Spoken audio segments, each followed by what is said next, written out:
यानंतर जाऊया कोकणामध्ये रत्नागिरी सिंधुदुर्ग मतदारसंघात भाजपचे नारायण राणे विरुद्ध ठाकरे गटाचे विनायक राऊत यांच्यामध्ये लढत होते। मात्र असं असलं तरी या मतदारसंघातील प्रचाराच्या निमित्तानं ठाकरे विरुद्ध ठाकरे असा सामनाही रंगताना पाहायला मिळणार आहे। पाहूयात एक खास रिपोर्ट। उद्धवच्या मागावर राज,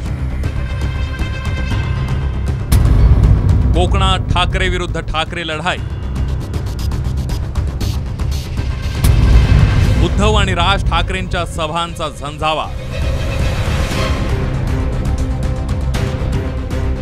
रत्नागिरी सिंधुदुर्ग मतदारसंघात भाजप आणि ठाकरे गटात थेट सामना रंगणार आहे। भाजपकडून ज्येष्ठ नेते नारायण राणे तर ठाकरे गटाकडून विद्यमान खासदार विनायक राऊत लोकसभेच्या रिंगणात उतरले।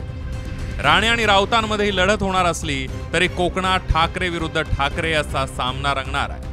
विनायक राऊत यांच्या प्रचारासाठी शुक्रवारी 3 मे रोजी उद्धव ठाकरेंची सभा झाली, तर दुसरीकडे शनिवारी 4 मे रोजी नारायण राणेंच्या प्रचारासाठी राज ठाकरेंची सभा कणकवलीत होणार आहे। त्यामुळे ठाकरे बंधूंच्या तोफा धडाडल्यामुळे कोकणातलं राजकीय वातावरण तापणार आहे।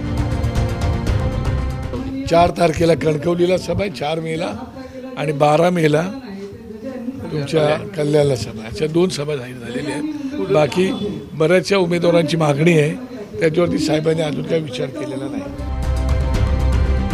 राज ठाकरे महायुतीच्या उमेदवारांसाठी कोणत्या मतदारसंघात कधी सभा घेणार आहेत त्यावर एक नजर टाकूया। शनिवारी 4 मे रोजी रत्नागिरी सिंधुदुर्ग मतदारसंघात कणकवलीमध्ये राज ठाकरेंची सभा होणार आहे। उमेदवार आहेत नारायण राणे। तर दुसरीकडे रविवारी 12 मे रोजी कल्याण डोंबिवली मतदारसंघामध्ये कल्याणमध्ये राज ठाकरेंची सभा होणार आहे।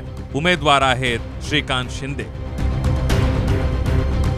एकंदरीतच राज ठाकरे यांच्या एंट्रीने कोकणातील राजकीय वातावरण तापणार आहे। त्यामुळे राज ठाकरे शिवसेनेतील जुन्या घटना सांगून उद्धव ठाकरे यांच्यावर निशाणा साधणार का की काही नवे गौप्यस्फोट करणार हे पाहावं लागेल।